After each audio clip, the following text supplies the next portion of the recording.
Okay, it's time to talk about the sequencer. The sequencer on the Korg Monologue is a lot of fun, and it's really, really simple to use. There are also a lot of functions that I don't even know, a lot of shortcuts and easy ways to achieve a variety of things that you might use in sequencing. I'm just going to run through a few of the options and show you some of the benefits. So let's get started. And the best way to start is to, start with a cool noise. Let's see, what do we have here? Just kind of a sawtooth noise. Let's get some.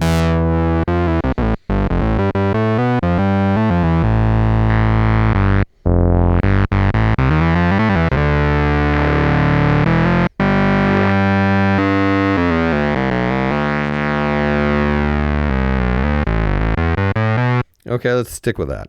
All right. There are a number of ways you can enter in your sequence. There are actually two ways. There's a real-time way where you press play and then record and enter it in real time. But even easier than that is to press record, and then it's the step entry way, which you just play notes and then the notes will go in. So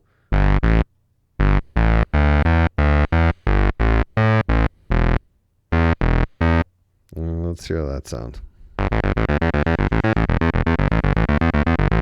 Okay, that'll do.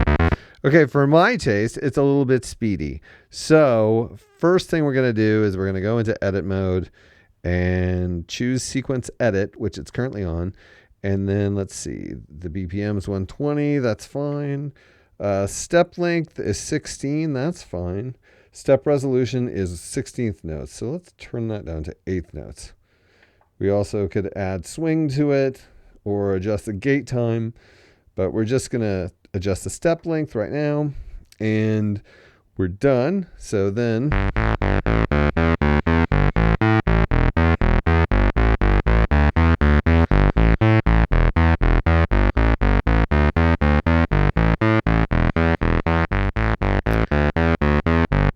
okay, so there's a sequence. The first thing we should probably talk about, there's probably a million things we should be talking about right now.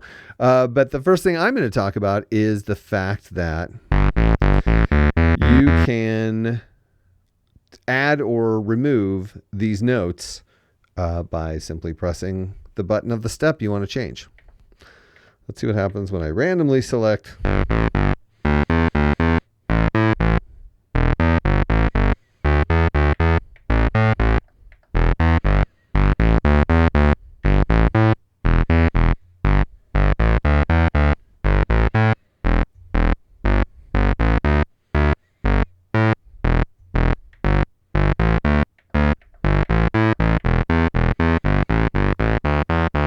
So that's pretty cool.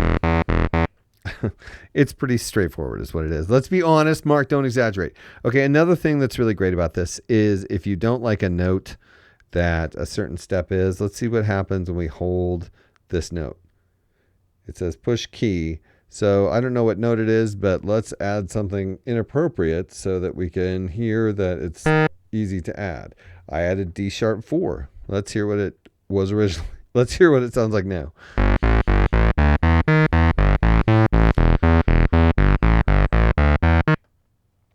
I don't know what this is, but so you can just hold the key and change the note to whatever you want it to be.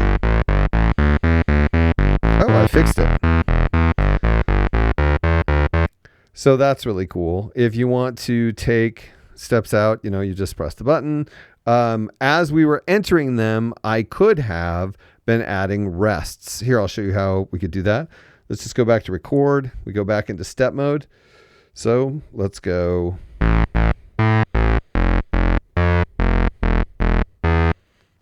Rest, rest.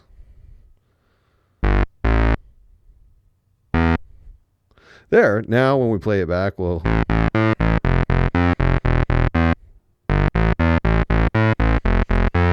So that's cool.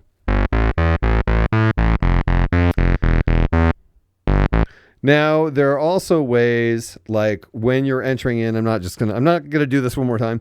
But when you're entering in, you can play it, you can hold a note Then press down rest. I believe this is true. And then play another note, or play that note, continue to hold that note, and it will tie all of the notes together. But a really quick way to add ties is that thing where I was showing you, you can hold down notes. Let me see something. Okay, so this is an F. Let me see. Okay, so if I want to tie these two notes together, I can do this. I can hold that note down, and then I can turn this, which extends the gate. You can change the gate setting, but if you turn it all the way to the right, it goes to gate tie. So now I've tied those two Fs together. Let's hear it. So it's really easy to enter notes, add rests, take notes out, and tie things. And so those are great functions. Okay, the slide function is really a portamento between the notes in the sequence. And it's super simple to add. You just press whatever buttons you want. Let's turn this into a higher range so we can hear this better. Okay. We've already recorded it. So I'm going to re-record it so that we can hear better what the slide's going to do. I'll just record something else. Okay, let's see.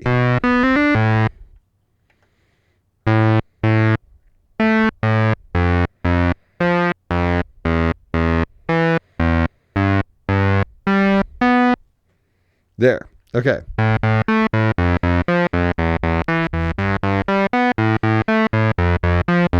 Let's thicken this up a little bit with a little bit of pitch variance.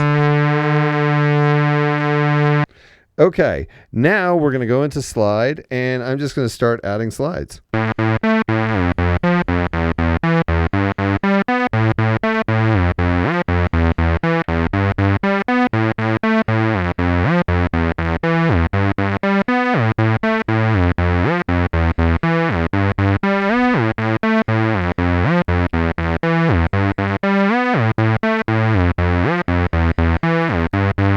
It's that easy. You just press the note that you want to slide, and then there's a slide. You can adjust the slide time going into edit mode, going into program edit, and then somewhere in here, you can adjust the slide time. It's currently at 50%. You can make it shorter or longer. And I imagine depending on your tempo, that makes a big difference because you don't want your slide to be so long that you lose the note, or maybe in some instances you want your slide to be so long that you lose the note. But you can adjust that in program edit. So that's really helpful. Another thing that I will show you before we get to motion, well, maybe I should just go to motion. Why don't I go to motion first since we're doing this? Okay, motion is amazingly simple and absolutely delightful. All you have to do is press record or press play, then press record. Here.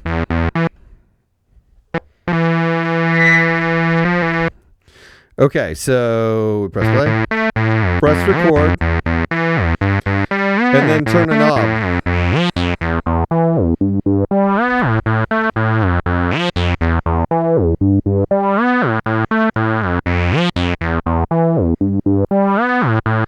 And you'll notice we moved to play, so that recording is now permanent. But if we didn't like it, we can do it over again.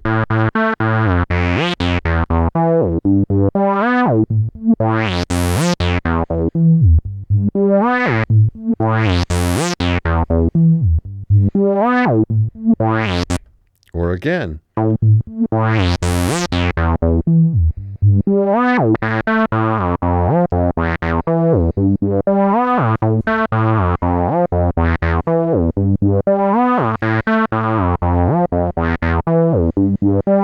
And we can do more. We have 4 different things we can mess with. So choose a thing and mess with it.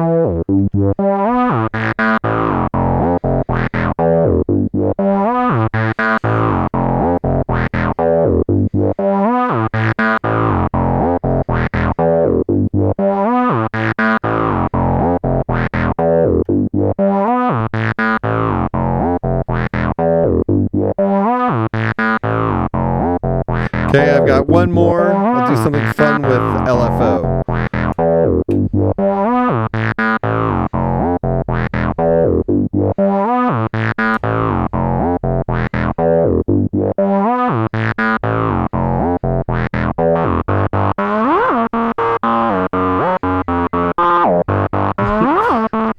That did not go like I planned, so we're going to do that over again. Let's maybe not have it on pitch. Okay. Now, if we wanted to clear that thing that we just did and not touch anything else and not record anything else, remember we could go into sequence edit and then go to motion clear. So I would go down to the LFO, and then I would select clear, hit right to clear. It's gone. We can remove that horrible nightmare I just caused to happen and now do something more reasonable. Oops.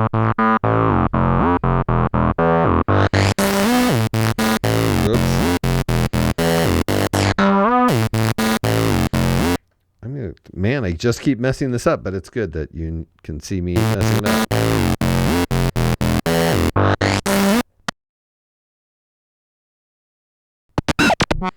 Whoa. Now I have completely lost everything I was just doing. So, yeah, it's better to be careful. Where are we? Okay, so we had a bit of a mishap, but I have recreated at least some parts of what I had previously done. But let's have a listen to what I was about to do, which was use the super fast LFO. Ready?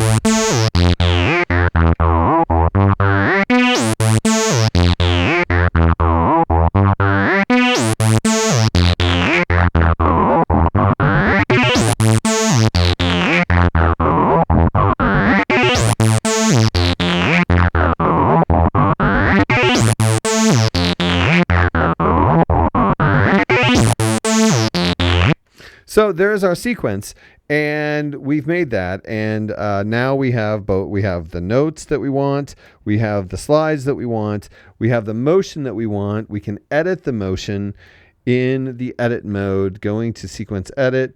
We can clear, we can enable or turn off. You can have things, you can have motion recordings on there that you're not using, and then you can turn them on when you want them.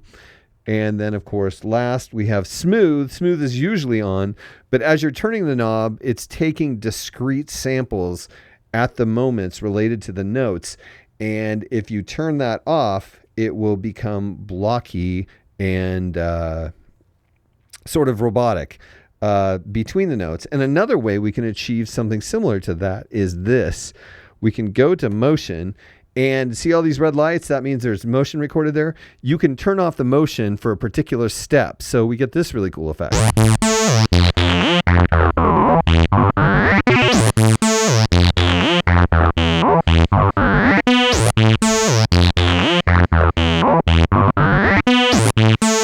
it's kind of subtle in this, but if we had a lower filter setting, you'd be able to hear that at those points, each of the buttons that I pressed, there is no motion sequencing happening. So it can get really cool if you have a really dark filter in certain instances. You can get, like, it really pops out because all of a sudden the filter's all the way open. So that's a really cool effect. Another thing, and I remember people complained about this before, we have the key trigger and hold. Now, key trigger and hold, it's an interesting label, but if we turn it on, that means whenever you play a note, it will play the sequence at that note. And then when you stop, it'll stop.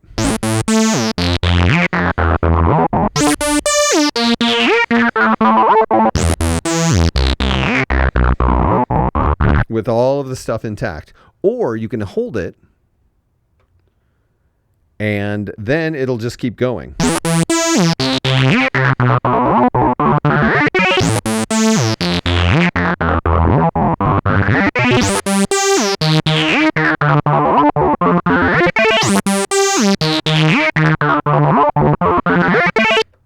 So you have all of those things going on. So the sequence section is actually a lot of fun. There's actually a few more things to it, but those are the major points. You can adjust the tempo certainly with the tempo knob up here, and you can set the tempo and the gate length, etc., in the edit mode. So it is really a great functionality. And don't forget that there is synchronization. You can synchronize to a number of different external devices, so you can synchronize your sequence to them.